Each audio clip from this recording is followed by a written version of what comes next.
Hello दोस्तों, आज हम बात करने वाले कि जो हमारे सब्सक्राइब है उन्होंने हमसे कमेंट किया था कि भाई जो ट्रेनिंग के लिए जा रहे लोग उनकी ट्रेनिंग जो कंप्लीट करके आ रहे हैं, लेकिन उसमें से कौन कौन से ऐसे सेक्शन है जो ट्रेनिंग के लिए बने हैं, जैसे कि panel resolution, panel repairing, board repairing, motherboard repairing जो टॉपिक है, ये कौन कौन सी टॉपिक है जी कि हम उस पर ध्यान दे सकते हैं और उस प्रकार से उस जगह पर हम ध्यान देकर वो ट्रेनिंग को कंप्लीट करके हम जो भी काम करेंगे उस काम को कंप्लीटली कर सकते हैं। ठीक है दोस्तों, तो इस टॉपिक में मैं सिर्फ आपको यही बताने वाला हूँ कि अगर आप ट्रेनिंग के लिए जाने की सोच रहे हैं तो ट्रेनिंग में जाने के बाद किस टॉपिक पर आपको ध्यान देना चाहिए और ट्रेनिंग के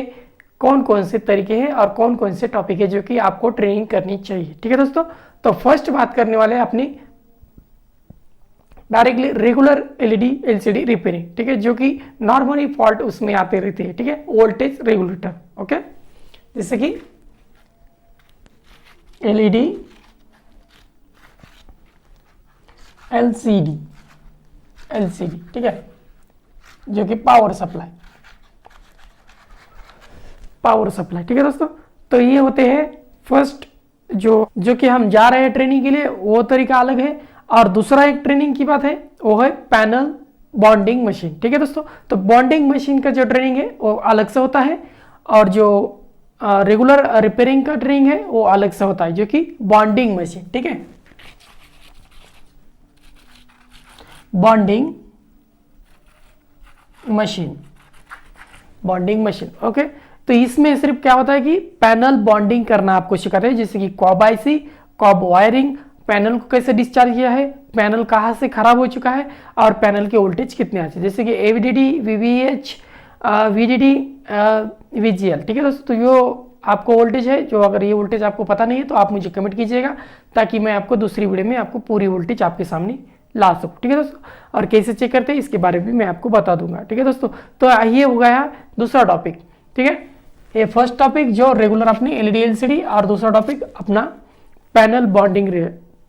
बॉन्डिंग मशीनरी। ठीक है दोस्तों, तो तीसरा टॉपिक हमारा आता है जो पावर सेक्शन एलसीडी एलईडी का। ठीक है, तो एलसीडी एलईडी का जो ट्रेनिंग होती है एलसीडी की, जो आजकल वो बंद हो चुके हैं लेकिन चल रही है। ठीक है दोस्तों, तो एलसीडी का जो ट्रेनिंग होता है वो होता है पावर सेक्शन का, जैसे कि मॉड्यूलर एडजस्टमेंट। अगर 3 जो स्टैंड बाय के चॉपर होते हैं उसमें, जैसे कि 3.3 वोल्ट से लेकर 5 वोल्टेज,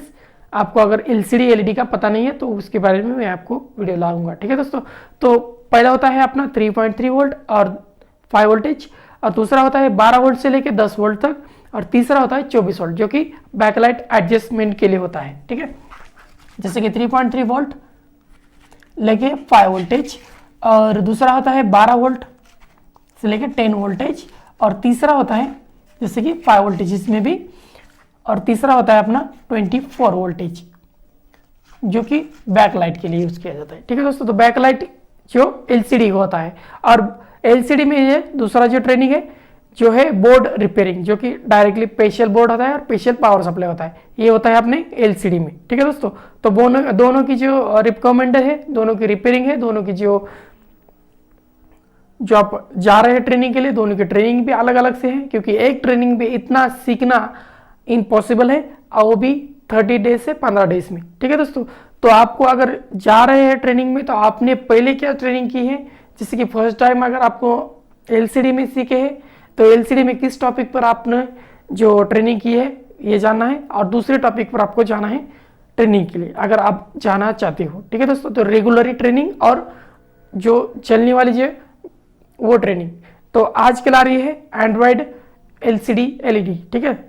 तो वो भी ट्रेनिंग चालू हो चुका है, जैसे software updating, software installment and panel mapping, इस प्रकार के जो है टॉपिक उसमें आते रहते हैं। तो आपको किस प्रकार से कौन सी टॉपिक पर आपको ट्रेनिंग करना है ये आप पर डिपेंड है। आप उस पर जान सकते हैं कि आपको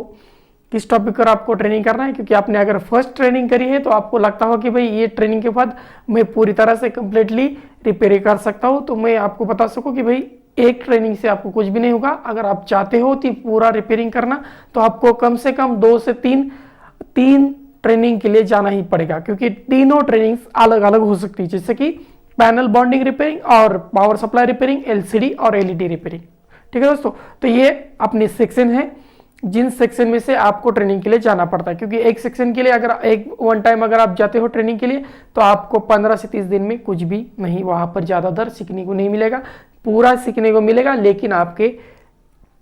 दिमाग में कुछ भी नहीं रहेगा। इसके वजह से आपको फर्स्ट टाइम अगर आप चले गए हो तो उसे छोड़ दीजिएगा, दूसरे टॉपिक पर आप जा सकते हैं ट्रेनिंग के लिए, लेकिन अलग अलग जगह पर आप जाइएगा, उसी जगह पर उसी ट्रेनर के पास ना जाइए, क्योंकि अगर बार बार उसी ट्रेनर के पास जाते हो तो वो जो आपने सीखा है वही आपको सिखा देगा। तो यही है इस वीडियो का टॉपिक, और आपको मैं सिखा रहा हूँ कि भाई कैसे जो होते हैं वो होते हैं टॉपिक। और अगर आप इसके बारे में कुछ जानकारी और भी चाहिए तो आप मेरे चैनल को लाइक शेयर सब्सक्राइब करना ना भूलें। तो यहाँ पर हम बात करनी है अपने ट्रेनर की। तो आप चाहते हो कि भाई कौन से ट्रेनर के पास हम जाए, तो पहले से ही मेरे यूट्यूब चैनल पर पहले से एक वीडियो अपलोड है, वहाँ पर आप मेरे डिस्क्रिप्शन में आपको लिंक दे दूंगा, वहाँ से आप चेकआउट कर सकते हैं और चेकआउट के जरिए आप डायरेक्टली उस वीडियो पर जा सकते हैं, ताकि आपको उस वीडियो के भी लिंक मिले और उस वीडियो के जरिए आपको कुछ थोड़ी और जानकारी मिले, ताकि आपको ट्रेनिंग करने जाना चाहिए या ट्रेनिंग में जा रहे हो तो किस प्रकार से जा रहे हो, कौन सी जगह पर जा रहे हो, किस ट्रेनिंग के बाद जा रहे हो, ट्रेनर के पास जा रहे हो, ताकि आपको उसकी ट्रेनिंग के बारे में आपको समझ सके। कोई भी आ रहा है, कोई भी ट्रेनिंग कर रहा है, ठीक है दोस्तों, तो लेकिन आपको जानना है कि कौन ट्रेनर अच्छा है, ताकि आपका जो बजट है, आपका पैसा है, जो फालतू में ना चला जाए, आपको कुछ ना कुछ तो वहाँ पर सीखने को मिलेगा। अगर नए हो तो आप किसी भी ट्रेनर के पास जा सकते हो, क्योंकि आपको उसकी जानकारी हो जाएगी और आपको उस जानकारी के जरिए आप किसी भी LCD LED को आसानी से खोल वगैरह रिपेयरिंग कर सकते हो, ठीक है। तो आसान प्रोडक्शन है जो कि आपको उसके बारे में जानना ही होगा। सिर्फ क्रिटिकल कौन सा है, जो है पैनल बॉन्डिंग और पैनल रिपेयरिंग, ठीक है। तो ये ट्रेनर है, यही ट्रेनर बहुत अच्छे ट्रेनर होते हैं जो कि आपको इस टॉपिक के लिए एकदम ट्रेनर बनाते हैं, ट्रेनिंग आपकी करते हैं, ताकि आपको पैनल रिपेयरिंग, पैनल मॉडलिंग उसमें ट्रेनिंग के लिए जाने के लिए आपको सहायता होगी उस वोल्टेज की। और आप अगर इस वीडियो में मैं आपको कुछ वोल्टेज बता देता हूँ, ताकि आपको पैनल ट्रेनिंग के लिए अगर आप जा रहे हो LCD LED रिपेयर करते वक्त तो आपको ये काम आ सकते हैं, जैसे कि वोल्टेज के बारे में मैं आपको बता रहा हूँ, ठीक है दोस्तों। तो यहाँ पर पहली बात करते हैं AVDD की, जो कि AVDD तो दोस्तों जो कि AVDD होता है 25 वोल्ट से 20 वोल्ट से आगे कम ज़्यादा हो सकता है, जो कि 20 वोल्ट तक, ठीक है दोस्तों। तो बात करते हैं नेक्स्ट वोल्टेज की, जो कि VGL, जैसे कि VGL ये वोल्टेज होता है 12 वोल्ट से लेके 26 वोल्ट से 30 वोल्ट तक, ठीक है दोस्तों। तो तीनों वोल्ट में यह आ सकता है, LCD LED की बात कर रहा हूँ, ठीक है दोस्तों। तो इसके बाद हमें मिलता है अपना नेक्स्ट वोल्टेज, जो कि VGS होता है, जो माइनस वोल्ट में होता है, ठीक है दोस्तों। VGH, ओके, ये होता है माइनस वोल्ट, ये होता है 5 वोल्ट माइनस से लेके कम से कम हमें यहाँ पर 25 वोल्ट मिल सकता है, जो भी माइनस में, क्योंकि LCD में अलग होता है और LED में अलग होता है। LCD में इसका वोल्टेज ज़्यादा हो सकता है और LED में इसका वोल्टेज इससे कम हो सकता है। तो नेक्स्ट वोल्टेज की बात कर रहा हूँ, जो कि रेगुलर वोल्टेज हमारे आते हैं VCC, जो होता है VCC, ये होता है अपना 12 वोल्ट जो पैनल में आने वाला, जैसे कि यहाँ पर 3.3 वोल्ट लेके 12 वोल्ट तक, ठीक है, 3.3 से लेके 12 वोल्ट तक यहाँ पर हो सकता है, जो कि अपने डायरेक्टली पैनल से आता है, जो बोर्ड से डायरेक्ट अपने पैनल के आता है, वो होता है VCC वोल्टेज। ये कुछ वोल्टेज है, इसमें बहुत सारे वोल्टेज है, हर कंपनी के अलग अलग वोल्टेज आ सकते हैं, हर कंपनी के अलग अलग पैनल के जो नेम है वो नेम चेंज हो सकते हैं, लेकिन वोल्टेज वही है। ये कि कम से कम ये 6 वोल्टेज होते हैं, जो 6 वोल्टेज अगर रेगुलर आप उसमें जानते हैं, जैसे पैनल रिपेयरिंग के लिए जाते हैं, ट्रेनिंग के लिए जाते हैं, तो ये वोल्टेज आपको वहाँ पर सिखाए जाएंगे। यही आपको ख्याल रखना है कि कितना वोल्टेज किसके लिए आता है, कहाँ से कितने वोल्ट से कहाँ तक आता है, जैसे कि 12 वोल्ट से लेके 24 वोल्ट किन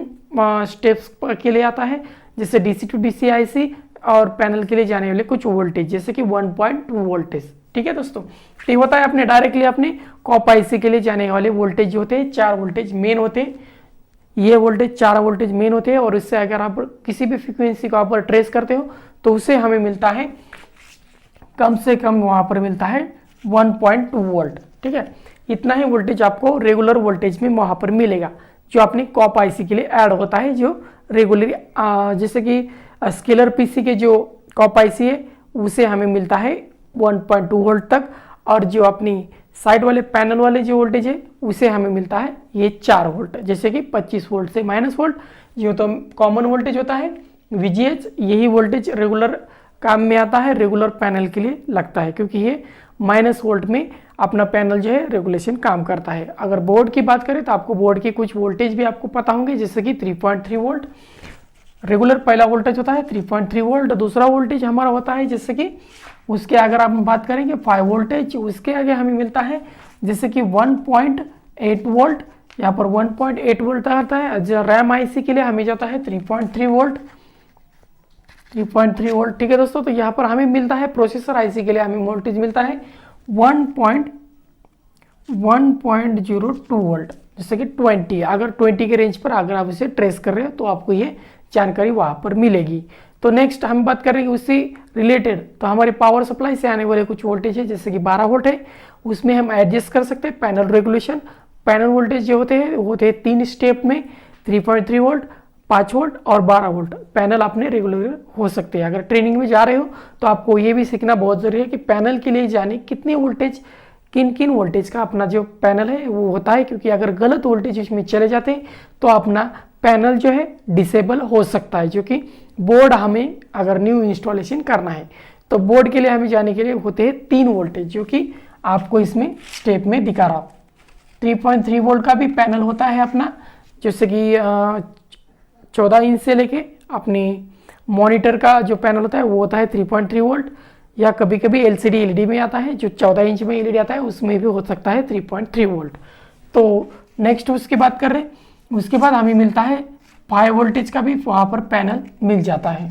और बाद में हमें मिलता है 12 वोल्ट का भी वहाँ पर पैनल मिलता है, क्योंकि इससे आगे कौन सा भी पैनल नहीं है। 12 वोल्ट तक ही हमें 3.3 लेके 12 वोल्ट तक यहाँ पर पैनल मिलता है। कभी भी अगर आपके पास से अगर गलती से कभी भी 3.3 की जगह 12 वोल्ट जाता है तो अपना पैनल डिसेबल हो जाएगा, मतलब डैमेज हो जाएगा, ठीक है। और उसकी जगह पर हमें 5 वोल्टेज का भी जाता है 12 वोल्ट की जगह पर, तो पैनल को कुछ नहीं प्रॉब्लम हो सकती है,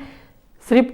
पैनल चलेगा नहीं उसमें। तो आप समझ सकते हैं उसमें 12 वोल्ट इंस्टॉल होना चाहिए। या 5 वोल्ट की जगह 3.3 भी जाता है तभी भी आपका पैनल डिसेबल हो सकता है। इस कारण से आपको जानना ही जरूरी है कि भाई पैनल में कितनी वोल्टेज जा रही है, ठीक है दोस्तों। तो यहाँ पर वोल्टेज के मायने रखते हैं कि आप ट्रेनिंग में किसी भी ट्रेनिंग में जाए, लेकिन आपको वोल्टेज मायने रखते हैं, वोल्टेज को ही समझना चाहिए, क्योंकि वोल्टेज के जरिए आप किसी भी टीवी हो या किसी प्रोडक्शन को आप रिपेयर कर सकते हो। यही ट्रेनिंग का असली मतलब हो सकता है, असली तरीका है ट्रेनिंग को सीखने का और उसे जानने का भी। तो फिलहाल इस वीडियो में इतना ही। तो मेरा नाम है प्रदीप और आप देख रहे हो टेलीवॉच। तो ये वीडियो अगर आपको अच्छा लगा है तो लाइक शेयर सब्सक्राइब करना ना भूलें, और मिलते हैं अपने नेक्स्ट वीडियो में। मेरे चैनल पर बने रहिए।